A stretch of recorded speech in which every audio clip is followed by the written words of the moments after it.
The security guard's eyes narrowed as he watched the young man walk through the main entrance of Whitmore University's physics building. It was 8:15 a.m. on a crisp September morning, and something about this particular visitor didn't sit right with him. The kid couldn't be more than 25, maybe younger, dressed casually in dark jeans and a navy blazer, carrying a worn leather messenger bag like every other student on campus. But there was something different about his posture, the way he moved with quiet confidence through the lobby, scanning the directory with the focused attention of someone who belonged there. What happens when the most brilliant mind to ever walk through those university doors gets mistaken for just another lost freshman? The answer will shock you and challenge everything you think you know about genius, age, and the dangerous assumptions we make every single day. Welcome to Voice of the Black, where extraordinary minds refuse to be underestimated. Before we dive into this incredible story of intellect meeting ignorance, tell us in the comments what city you're watching from today. And if you believe that brilliance has no age limit and intelligence comes in all colors, hit that subscribe button and join our community of truth seekers. Frank Morrison had been working security at Whitmore University for 15 years, and he prided himself on reading people. Students looked lost and eager. Faculty looked tired and important. Visitors looked confused and out of place. This young black man walking toward his desk didn't fit any of those categories, and that made Frank suspicious. "Can I help you?" Frank asked, not looking up from his newspaper. "I'm looking for faculty offices," the young man replied, his voice carrying an unexpected confidence. Frank glanced up, taking in the visitor's youthful face and casual attire. "You need to see a professor about something?" "Actually, I'm supposed to be working here. Today's my first day." Frank's eyebrows shot up. "Working here? Like maintenance or something?" The young man's jaw tightened almost imperceptibly, but his voice remained calm. "No, not maintenance. Faculty." Frank let out a chuckle. "Come on, kid. You look like you should be in freshman orientation, not teaching classes." "I know I look young, but I assure you I'm qualified." The young man reached into his bag and pulled out official documents. "Here are my credentials." Frank examined the papers with growing confusion. Faculty contract, department assignment letter, temporary ID badge. All legitimate, all bearing the name Dr. Marcus Thompson, physics department. Frank looked from the documents to the young man's face and back again, trying to reconcile what he was seeing. "Well, I'll be damned," he muttered, handing the papers back. "Faculty offices are on the 3rd floor." As the young man walked toward the elevators, Frank shook his head in disbelief. In all his years at the university, he'd never seen anything like it. A professor who looked like he should be asking for directions to the dining hall. On the 3rd floor, Marcus Thompson unlocked his office door and stepped inside. The space was small but adequate, with boxes of research materials and personal items stacked in the corner. He'd earned this office through years of relentless work, but he knew that proving he deserved it was just beginning. A knock on the door interrupted his unpacking. "Come in," he called. A middle-aged woman with short blonde hair entered, looking around with curiosity. "Hi there, I'm Dr. Patricia Wells from chemistry. I saw someone in here and thought I'd introduce myself." "Nice to meet you. I'm Marcus Thompson." Dr. Wells smiled politely. "Are you a graduate student? I thought this office was assigned to new faculty." "I am the new faculty." The smile faltered. Dr. Wells blinked rapidly, processing this information. "Oh, I'm sorry, you look so young." "I get that a lot." How old are you?" 28. Dr. Wells's mouth fell open. 28? With a PhD? Marcus nodded. MIT. Just finished last spring.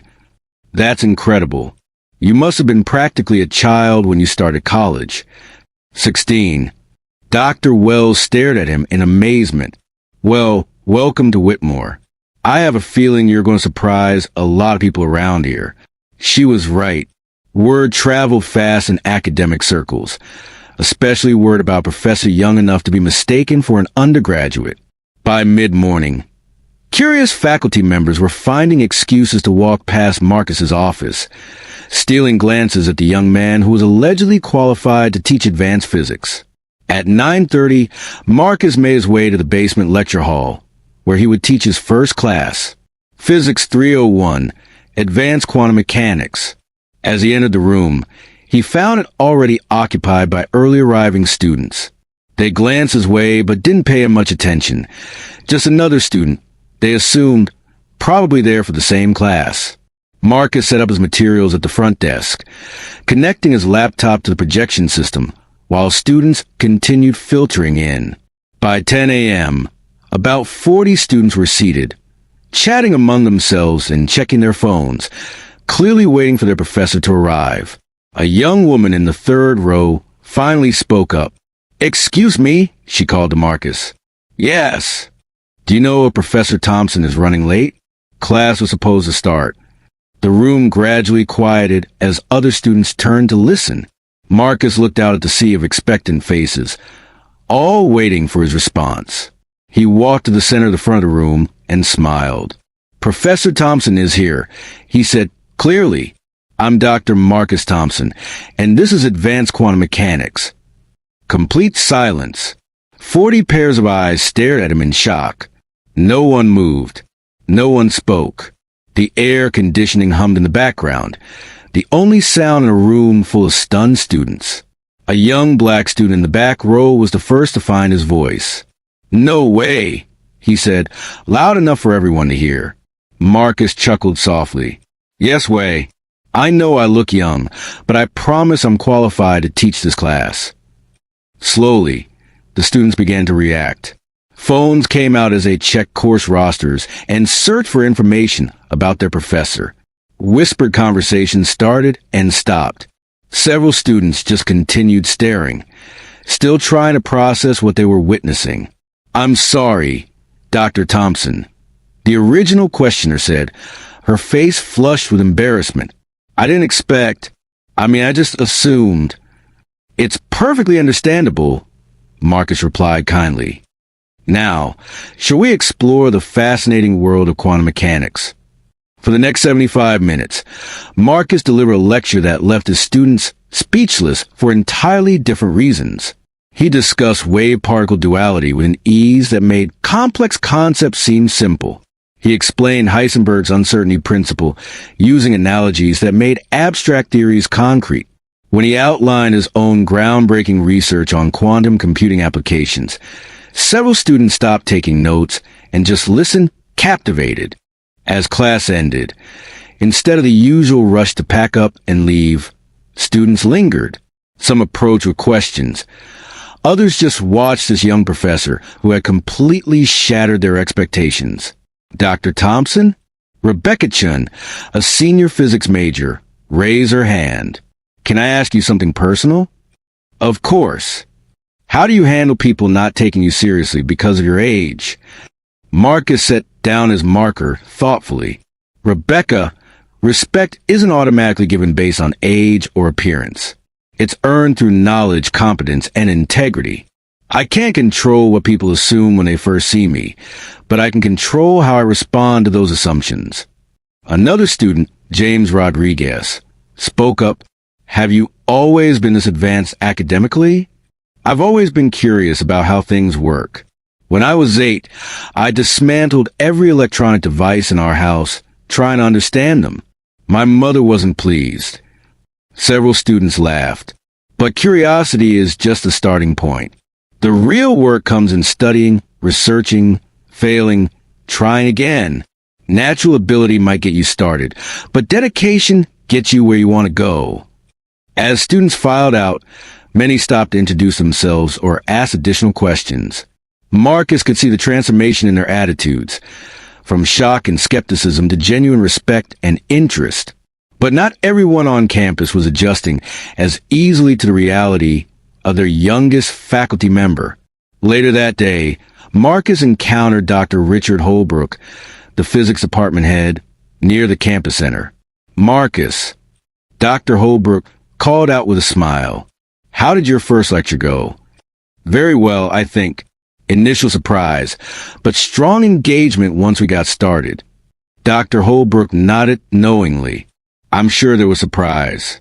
I've been getting calls all morning from faculty who heard rumors about our new professor looking like he should be checking IDs at bars, not grading them. As if summoned by their conversation, Dr. William Patterson approached. Patterson was a senior faculty member known for his traditional views and resistance to departmental changes. Richard, Patterson nodded to Dr. Holbrook before turning to Marcus with poorly concealed skepticism.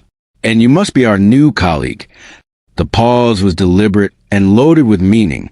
Marcus extended his hand. Dr. Patterson, I presume? I've read your work on particle physics.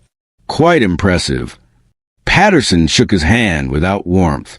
Tell me, Marcus, are you certain you're ready for the responsibilities of university-level instruction? Teaching requires more than just knowing material. It demands respect from students, colleagues, and the broader academic community. Dr. Holbrook's expression darkened, but Marcus remained composed. I appreciate your concern. I'm confident my work will demonstrate my capabilities. We'll see, Patterson replied dismissively.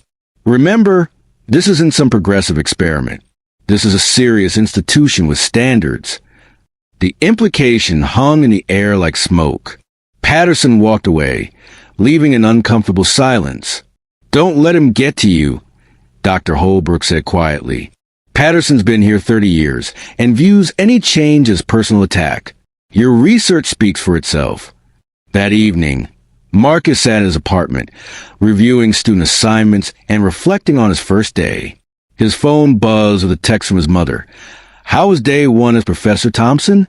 He smiled, typing back, challenging but good.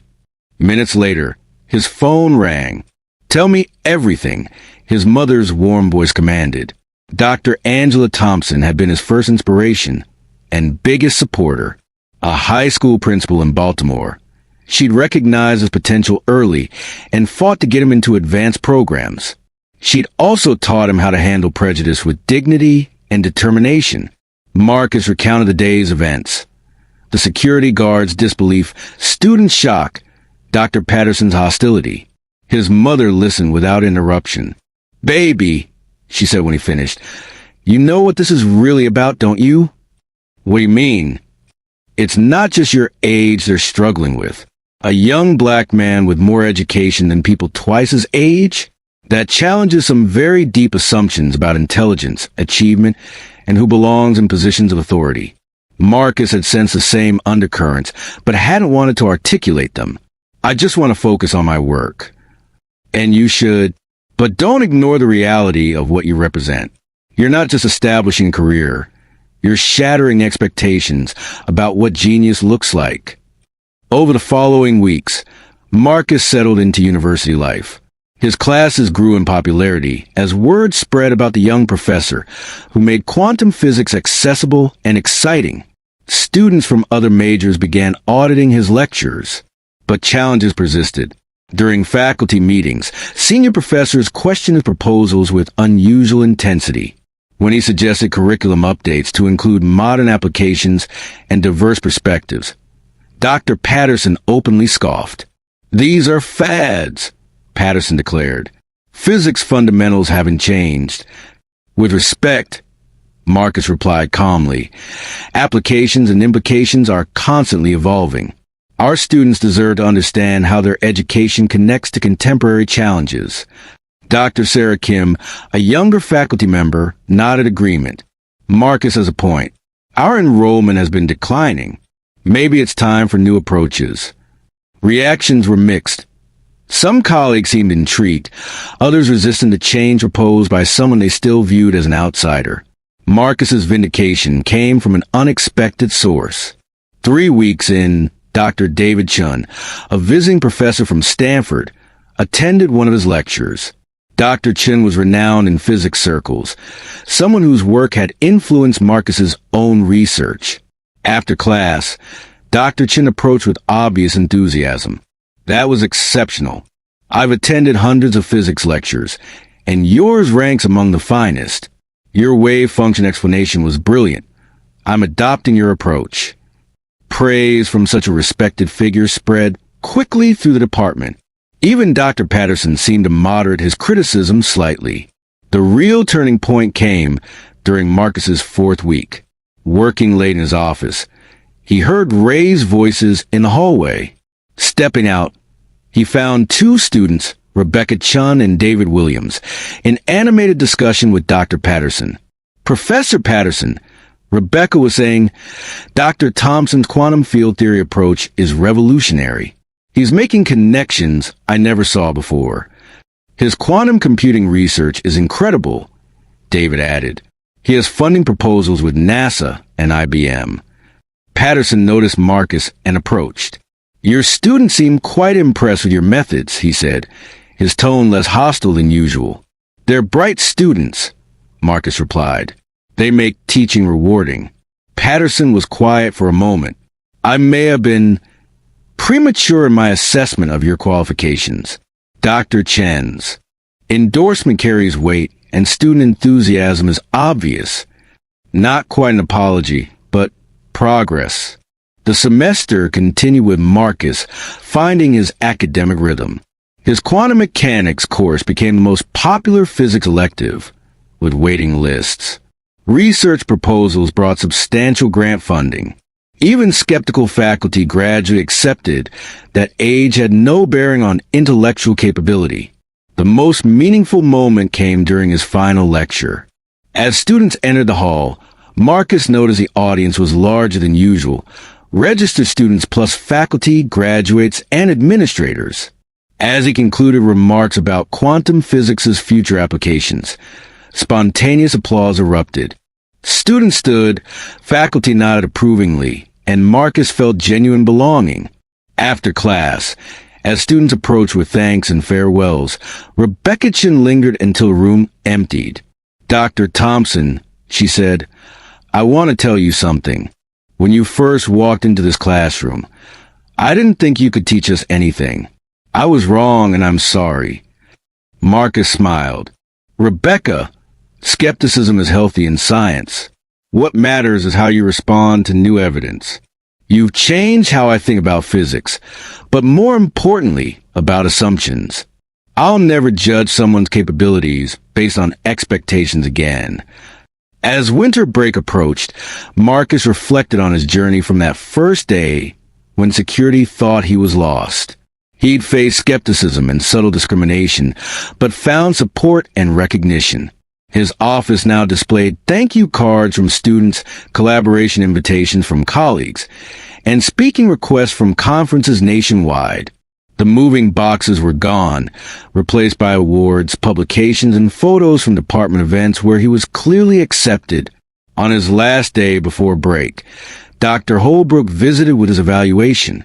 Outstanding in teaching, exceptional in research, exemplary in service, Dr. Holbrook read. The committee was unanimous. Marcus felt deep satisfaction. Thank you, Richard. It's been an incredible semester. Just the beginning. 3 universities have called asking about recruiting you. I'm not going anywhere. Marcus smiled. I like it here. That evening, packing his office, Marcus thought about how much had changed since September. He'd proven brilliance has no age requirement, that respect comes through competence rather than appearance, and that challenging assumptions benefits everyone. His phone buzzed with a text from his mother. Saw the Physics Journal article about your research funding. So proud of you, Professor Thompson. Marcus typed back, Thanks, Mom.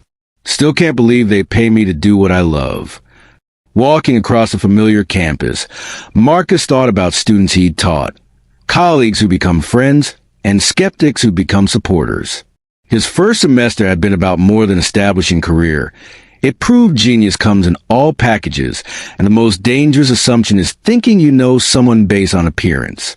The security guard who questioned his credentials waved as he passed. Have a good break, Professor Thompson. Frank called with genuine warmth. You too, Frank, Marcus replied, using the name he'd learned during months of conversations. It had been a semester of challenges overcome, assumptions shattered, and respect earned. More importantly, it was the beginning of a career dedicated to pushing boundaries, not just in physics, but in people's understanding of what brilliance looks like. As Marcus drove to the quiet college town, he thought about students he'd inspired, research he'd advanced, and barriers he'd broken simply by excelling at what he did. Tomorrow would bring new challenges, new opportunities to prove age is just a number and intelligence recognizes no boundaries. The young man who'd been mistaken for a law student was exactly where he belonged, at his field's forefront, inspiring the next generation, proving that the most powerful revolution sometimes starts with someone walking into a room where they're not expected to belong. But Marcus's story was just beginning. As the spring semester started, his reputation had spread beyond the physics department. The young professor who'd been mistaken for a student had become something of a campus legend. Students from other universities came to audit his lectures, and his research on quantum computing applications was attracting attention from tech giants and government agencies alike. The transformation wasn't just professional, it was personal. Marcus had grown into his role, finding his voice not just as a teacher and researcher, but as a mentor and advocate for other young academics who didn't fit the traditional mold. One February morning, as he walked across the same quad where he'd first been questioned by Dr. Patterson, Marcus noticed a young woman sitting alone on a bench, crying softly. She was clearly a student, maybe 19 or 20, with textbooks scattered around her feet and a look of complete despair on her face. "Excuse me," Marcus said gently, approaching with the same care he'd learned to use with nervous students. "Are you okay?" The young woman looked up, her eyes red with tears. She was Latina, with long dark hair and wearing a university sweatshirt. "I'm fine," she said quickly, starting to gather her books. "I'm sorry. I didn't mean to." "You don't need to apologize," Marcus said, sitting down at the other end of the bench. "Mind if I sit for a minute? It's a beautiful morning." She hesitated, then nodded. "You're Dr. Thompson, aren't you? From the physics department." "I am." "And you are?" "Sophia Martinez." I was a pre-med student. Emphasis on was. Marcus waited, sensing there was more to the story. "I failed organic chemistry," Sophia continued, her voice barely above a whisper. "My advisor says I should consider changing majors. Says maybe I'm not cut out for medicine." Marcus felt a familiar anger rise in his chest. The same anger he'd felt every time someone had suggested he wasn't ready, wasn't qualified, wasn't the right fit. "What do you think?" Sophia looked at him with surprise. "What do you mean?" What do you think? Do you love medicine? Do you want to help people? Do you have a determination to push through difficult courses?" "Yes," she said without hesitation. "I've wanted to be a doctor since I was 8 years old. My grandmother died because she couldn't afford proper medical care. I want to make sure that doesn't happen to other people."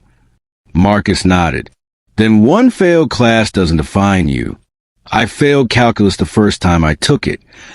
Sophia's eyes widened. "You failed calculus? But you're a physics professor. I was 16 and thought I knew everything. Turns out I had a lot to learn about both calculus and humility." Marcus smiled at the memory. "The question isn't whether you failed. It's what you do next." They talked for 20 more minutes about study strategies, finding the right tutors, and the importance of not letting other people's limitations become your own. As Sophia gathered her books to leave for her next class, she turned back to Marcus. "Dr. Thompson, why did you help me? You don't even know me." Marcus thought about all the people who had helped him along the way. His mother, his undergraduate professors at Howard, the graduate advisors at MIT who had seen his potential when others saw only a kid who looked too young to be serious about science. "Because someone helped me when I needed it," he said simply. "And because the world needs doctors like you, people will remember what it feels like to be underestimated." Sophia smiled for the first time since he'd sat down. "Thank you, Professor Thompson. I won't forget this." As Marcus watched her walk away, he thought about the power of belief, both the destructive force of those who don't believe in you and the transformative power of those who do. He pulled out his phone and made a note to himself. Look into mentorship programs for underrepresented students in STEM. The rest of the spring semester flew by in a blur of teaching, research, and growing recognition. Marcus's quantum computing research earned him a feature article in Scientific American, and he was invited to speak at conferences in Tokyo, London, and Berlin. The university was clearly proud of their young star, featuring him prominently in recruitment materials and press releases. But perhaps the most meaningful recognition came from an unexpected source. In April, Dr. Patterson approached Marcus after a faculty meeting with something that looked suspiciously like humility. "Marcus," the older professor said, "I owe you an apology." Marcus was so surprised he nearly dropped his coffee. "Dr. Patterson, I was wrong about you. Not just wrong, I was unfair. I let my preconceptions about age and experience cloud my judgment about your qualifications and potential contributions." Patterson paused, clearly struggled with words that didn't come easily. "I've been teaching for 30 years, and I've never seen a young faculty member handle the transition to university life with such grace and professionalism. Your students adore you. Your research is groundbreaking, and you brought a level of excitement to the department that we haven't seen in decades." Marcus felt a mix of vindication and compassion. "I appreciate that, Dr. Patterson. It means a lot. I wanted you to know that I've been recommending you for the Young Faculty Excellence Award. It comes with a significant research grant and recognition at the national level." "Thank you," Marcus said, genuinely moved. "That's very generous." Patterson extended his hand. "I hope we can start over. I'd like to be a colleague, not an obstacle." As they shook hands, Marcus thought about how much had changed since that first day when he'd been mistaken for a delivery man in the lobby. Respect wasn't just about proving yourself once. It was about consistently demonstrating your value, while remaining open to those who needed time to see past their assumptions. The Young Faculty Excellence Award ceremony took place in May, just before graduation. Marcus's parents drove up from Baltimore, his mother wearing her proudest smile and his father, a quiet man who worked as a mechanic, looking uncomfortable but deeply proud in his best suit. As Marcus accepted the award, a crystal plaque and a check for $50,000 in research funding, he looked out at the audience and saw the journey that had brought him to this moment. Dr. Holbrook was beaming from the front row. Dr. Patterson was applauding enthusiastically. His students, current and former, were whooping and cheering from the balcony. But his eyes found Sophia Martinez, the pre-med student he'd met on the bench that February morning. She was working as a server at the awards dinner, earning money for summer school where she'd retake organic chemistry. When their eyes met, she gave him a thumbs up and mouthed thank you. In his acceptance speech, Marcus talked about the importance of mentorship, the danger of assumptions, and the responsibility that comes with success. "A year ago," he said, "I walked into this university and was mistaken for a student, a delivery person, someone who didn't belong. That experience taught me that brilliance comes in all packages, and that our job as educators isn't just to teach facts and theories. It's to recognize potential wherever we find it and nurture regardless of what package it comes in." The applause was warm and sustained, but Marcus wasn't finished. "I want to announce that I'm using this research grant to establish the Breakthrough Scholars Program, a mentorship and support system for underrepresented students in STEM fields. Because the next great discovery might come from someone who doesn't look like what you expect a scientist to look like." The applause was deafening now, and Marcus saw several faculty members nodding approvingly. As he left the podium, Dr. Holbrook intercepted him with a huge grin. "That was brilliant, Marcus. Absolutely brilliant." "It felt right," Marcus replied. "Success means nothing if you don't use it to lift others up." Later that evening, at the reception following the ceremony, Marcus found himself surrounded by well-wishers, colleagues, and students.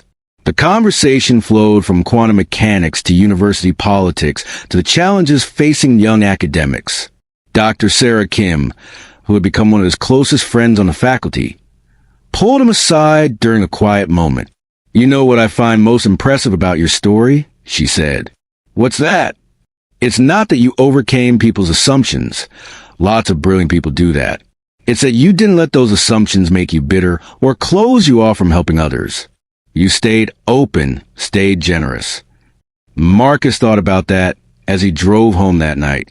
The truth was, he had felt bitter at times, angry at the security guards who questioned his presence, frustrated with colleagues who doubted his abilities, exhausted by having to prove himself over and over again.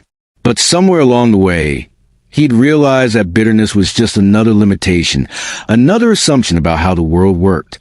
Instead of letting skepticism harden him, he'd let it motivate him. Instead of becoming defensive, he'd become generous. Instead of proving he belonged, he'd work to expand the definition of who could belong. The Breakthrough Scholars Program launched the following fall with 12 students, young people from backgrounds that were underrepresented in STEM fields, each with brilliant potential and each facing obstacles that had nothing to do with their abilities. Sophia Martinez was the first student Marcus personally recruited. She'd retaken organic chemistry over the summer and earned an A-.